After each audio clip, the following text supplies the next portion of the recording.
Dito na nga makikita ang pagtalo ni De Ocampo nang magmintis ang tira ni Mendez. Kasabay rin noon ay ang pagbulusok din ni Magbuo. Dalawa na ang fouls mo.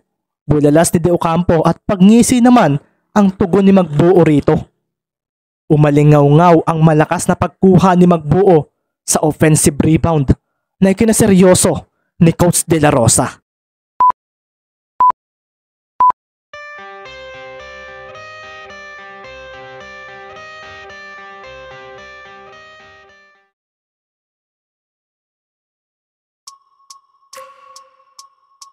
Kinben Book 6, Chapter 8. Makikita nga sa mukha ni Henrik Ramirez ang kaseryosohan dahil sa nangyayaring run sa team ng Calapan City laban sa Cavite.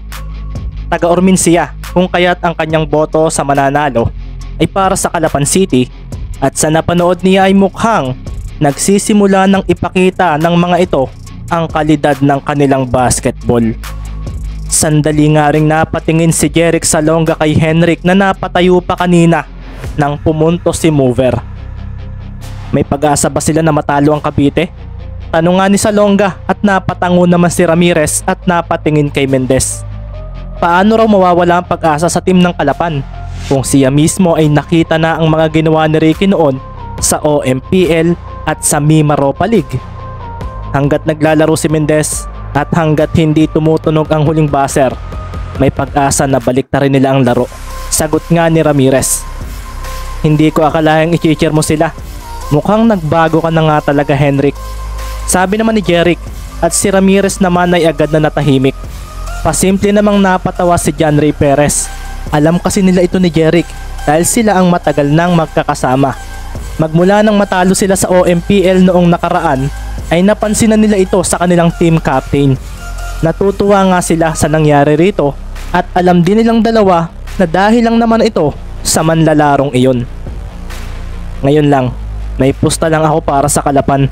Mahinang wika na nga lang ni Henrik para isipin ng mga kasama niyang iyon lang naman talaga ang dahilan. Sabi naman ni Salonga na halatang hindi naniniwala sa kanyang katabi. Samantala, pagbalik naman ng mga players ng Cavite sa bench nila ay makikita na nga ang kaseryosohan sa mga mata ni Coach De La Rosa. Napatingin nga rin siya kay Mariano na napayuko na lang.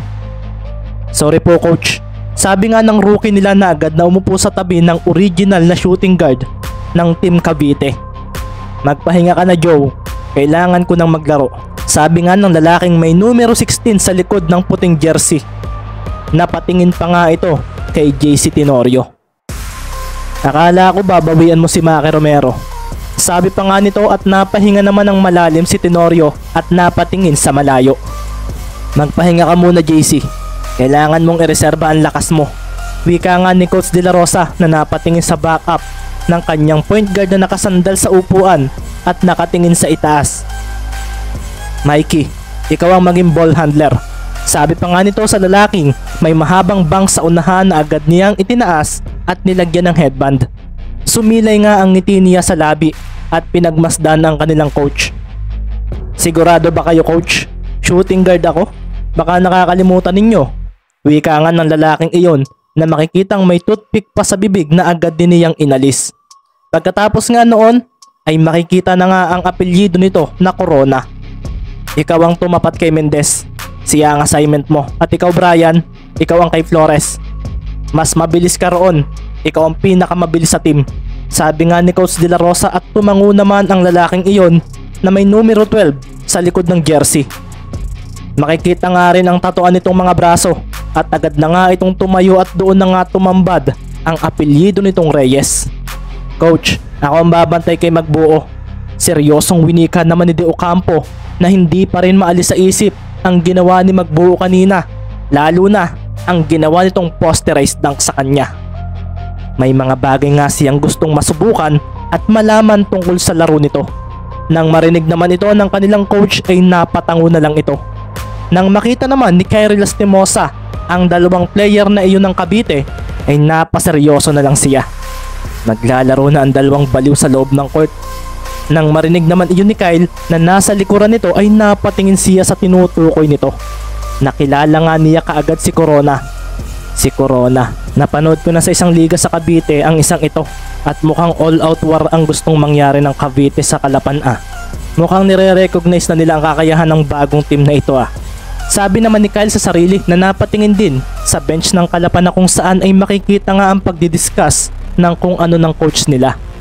Mula naman sa bench ng Kalapan ay makikita nga ang pagsulyap ni Coach Isay sa kalaban at nang makita niya na may bagong player na nakatayo roon ay napatingin naman siya sa mga players na kanyang ipapasok. May dalawang bagong papasok silang players. Sabi nga ni Coach Isay ay kinatingin naman ang kanyang mga players sa bench ng Cavite. Maglalaro na ang main shooting guard nila na si Corona. Kilala siya sa agresibong pag-atake sa basket at magaspang maglaro ang isang iyan. Sambit naman ni Mover na kinaseryoso rin niya dahil baka siya ang makatapat nito. Mas mabilis pa rin kayo sa mga iyan kaya iyon ang gamitin ninyong advantage. Sabi pa nga ni Coach Isaiah at pagkatapos noon ay nagsitayuan na ang kanyang mga players. Sumilbato na nga ang referee at doon na nga nagpunta ang mga manlalaro sa side ng Kalapan para sa bonus of free throw ni Flores. Naipasok nga niya ito at tagumpay ang kanyang 3-point play. Naibaba nga nila sa 7 ang lamang ng Cavite dahil sa kanilang 5-0 run. Pagpunta naman ng bola sa ballers ay maririnig na nga ang malakas na pag-cheer ng mga fans nila nang makitang si Corona ang sumambot ng bola mula sa inbounder na si Santiago. Agad niyang makikita ang seryosong ekspresyon sa mukha nito na kaagad na hinanap ang manlalarong may apelyidong Mendez. Habang naglalakad nga siya ay tinitigan niya ito nang lumapit ito kay Reyes na mabilis namang lumapit sa kanya upang magbigay ng screen. Isang switching agad ang nangyari at si Mover ay napaseryoso at maging si Coach Isaiah ay biglang kinutuban. Ngayon nga ay maririnig ang malakas na chant para sa Cavite dahil si Corona ay didepensahan ni Mendez. Pinakamagaling na basketballista pala sa bansa. Sabi nga sa sarili ni Corona na mabilis na iniiwas ang bola mula sa palad ng kanyang defender. Nagtama ang mga mata nila at dito na nga napangisi si Corona na umabante bigla nang ang bola ay pinatalbog nito mula sa kanyang kanang kamay papunta sa kaliwa. Pinadaan niya ito sa likuran niya at sa pagsambot ng kanyang kabilang kamay rito ay siya ring pagsabay ng kanyang katawan. Nilampasan niya si Mendez sa pamamagitan ng behind the back crossover. Nagpalakas nga lalo iyon ng cheer ng mga taga Cavite. Si Ricky naman ay napaseryoso sa nangyari dahil parang naipit ang kanyang kanang paa sa pag-crossover ng kalaban sa kanya. Tinapakan kasi nito ang isa niyang paa na naging dahilan upang siya ay madelay ng galaw. Mabilis pa rin nga niyang hinabol ito at nang maramdaman naman ni Corona ang pagdikit niya ay bumigla ito ng hawak sa bola. Sinanggin niya si Mendez at napaseryoso ang mga taga-Kalapan nang silbatuhan iyon ng referee. Kasunod din noon ay ang pagdiretso ng bola sa basket na mabuti na lang at nagmintis. Si Corona nga ay napaupo na lang sa sahig at itinaas ang kamay upang itayo ng kanyang mga kasamahan. Natawagan nga ng shooting foul si Mendez at napakuyom naman si Coach Isaiah dahil sa nangyaring iyon. Si Maki naman ay napatingin kay Corona at hindi maganda ang kutob niya sa manlalarong iyon. Magulang ito sa tingin niya at base nga sa sabi ni Coach Isaiah ay 31 years old na ito. Veterano ito at isa pa ring malupit na manlalaro sa edad nito. Pumasok ang 2 free throws ni Corona at pagkatapos noon ay mabilis siyang tumakbo kay Mendez na nasa likuran nito. Dinikitan niya agad ito at dito na nga napaseryoso ang mga players ng Kalapan. Ang mga manlalaro ngang nanonood ay ganoon din ang naramdaman. Mabilis si Ricky pero ang tanong ay kung magagawa ba niyang talunin ang depensa ni Corona. Bulalas naman ni Kyrie Lastimosa na ikinangiti naman ni Kyle. Ilalampaso iyan ni Ricky Mendez. Sambit naman ang kanyang kakambal na napangiti ng mapatingin kay Ricky. Kahit kaunting panahon lang silang nagkasama ni Mendez ay alam niyang ito ang gusto ng manlalarong iyon, ang challenge. Nang nakay magbuo na nga ang bola ay nakita niyang bantay sarado si Ricky. Nakita nga rin niya si Ibanez na hinihingi ang bola. Dito nga niya muna ipinasa ang bola at ito na rin ang nagtawid nito sa gitna. Pinasok na nila si Corona at mukhang si Ricky ang tatauhan niya. Sabi nga ni Carlos sa sarili na marahang napatingin sa kanyang defender na si Cantos. Pinatalbog nga niya ang bola at bumigla ng abante. Sinimplihan din niya ng hawi ang kanyang defender at binigla niya ito ng pagbalik at dito nga ay makikitang Isang step back jumper ang kanyang ginawa na ikinaseryoso rin ng mga taga Cavite. Ang ganda raw ng pormahan sa ere ng tirang iyon na sinubukan pang pigilan ng defender nito na hindi naman umabot ang palad sa bola. Hinalit ng bola ang basket at kasunod nga noon ay ang bigla ang pagbato ni Santiago sa bola papunta sa side nila dahil nandoon na kaagad si Brian Reyes na iniwanan bigla si Flores. Sige, tingnan natin kung may laban kayo sa bilis ng player kong iyan. Sabi naman ni Coach De La Rosa sa kanyang sarili. Nakita nga niyang sinalunan ni Reyes ang bola at kasunod noon ay ang pagsigaw naman ni Corona rito. Tumalon nga si Reyes para ilagay ang bola sa basket kaso sinupalpal ito ng player na humabol sa kanya. Si Coach De La Rosa nga ay napamura na lang dahil sa nangyari at si Reyes naman ay nagulat nang paglapag niya ay nakita niya si Ricky Mendez na tinalo na rin ang bola na tatalbog na sana palabas. Sir Mover, ang bola! Bulalas ni Mendez na buong lakas na hinampas pabalik ang bola sa loob ng court at dito nga ay makikitang nagdagasa siya sa harapan ng bench ng Cavite na napaseryoso na lang dahil agading tumayo ang player na ito matapos iyon. Paanong naabutan agad niya si Brian? Naibulalas na nga lang ni Corona na napadepensa naman kay Flores na ngayon ay siyang may hawak sa bola. Si Mover naman ay mabilis na lumayo at ibinato ang bola sa sahig ng court. Doon nga ay lumitaw si Ibanez na agad na tumira sa likuran ni Corona na agad namang sinabayan ni Cantos. Napangiti naman agad si Ibanez habang ang nasa airing si Cantos ay napaseryoso nang lampasan siya ng player na nasa kanyang harapan. Isang fake pala ang ginawa ni Ibanez at ngayon nga ay dumiretso ito sa basket nang walang takot. Nakita nga niya ang pagharang sa kanya ni De Ocampo at napangiti siya ng marahan at bumigla ng hinto na sinundan niya ng bigla ang pagtalikod.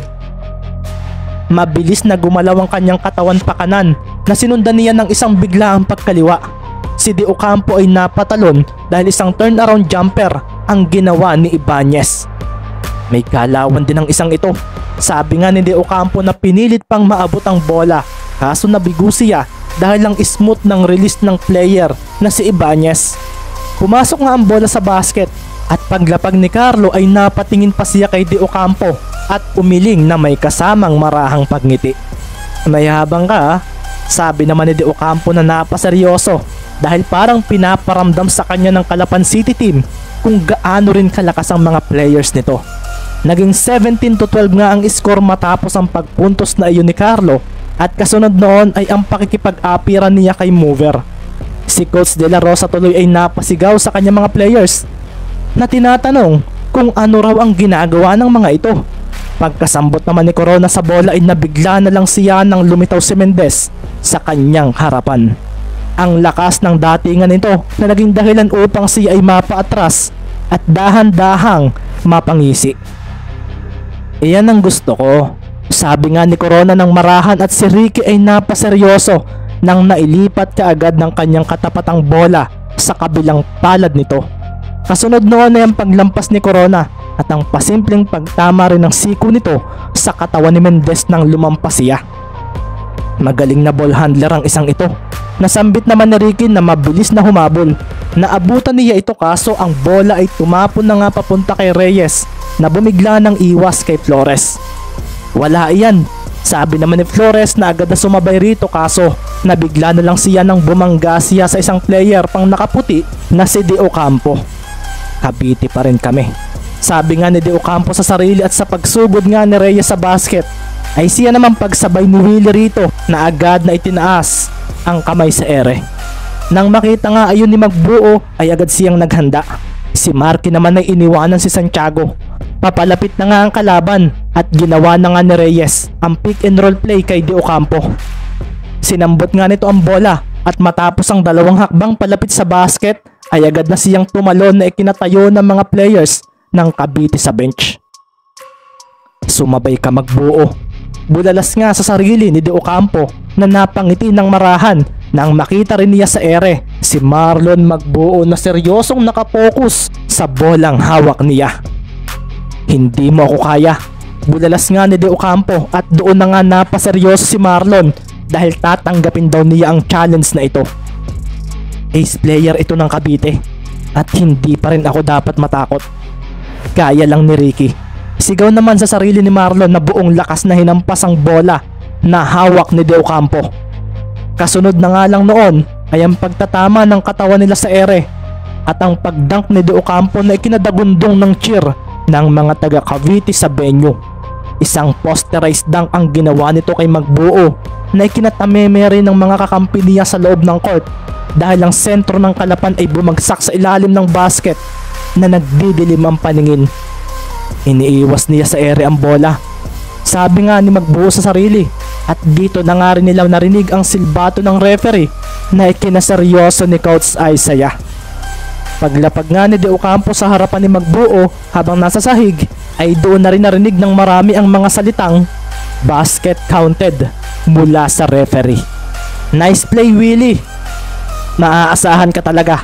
Sabi naman ni Coach De La Rosa na pasimpleng napatingin sa bench ng kalaban. Alam kasi niyang walang mahusay na backup ang Kalapan para kay Magbuo. Ito ay base sa napanood niyang mga videos ng laro ng mga ito. Dalawa na ang foul ni Marlon. Sabi nga ni Jason Castro at si Coach Isaiah ay napaseryoso at napatingin kay Marlon na itinayo na nga ni na Marky at Ricky. Hindi natin siya papalabasin.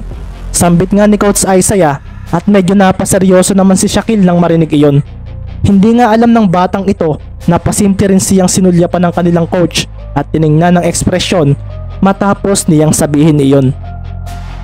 Kabado pa ang batang ito. Hindi pa ngayon ang oras para maglaro ka. Maaga pa. Sabi na nga lang ni Isaiah sa sarili at napatango naman siya nang mapatingin sa kanya ang mga players niya na nasa loob ng court. Bumalik nga sa 8 ang lamang ng Cavite Ballers nang maipasok pa nga ni De Ocampo ang bonus shot. 20-12 ang score at napaseryoso naman si Coach De La Rosa dahil walang substitution na naganap. Nasa laro pa rin nga si Magbuo at mukhang alam na raw ng mga players nila ang gagawin. Ang bola naman ay hawak na nga ni Mendez at ngayon nga ay dinedepensahan siya ni Corona.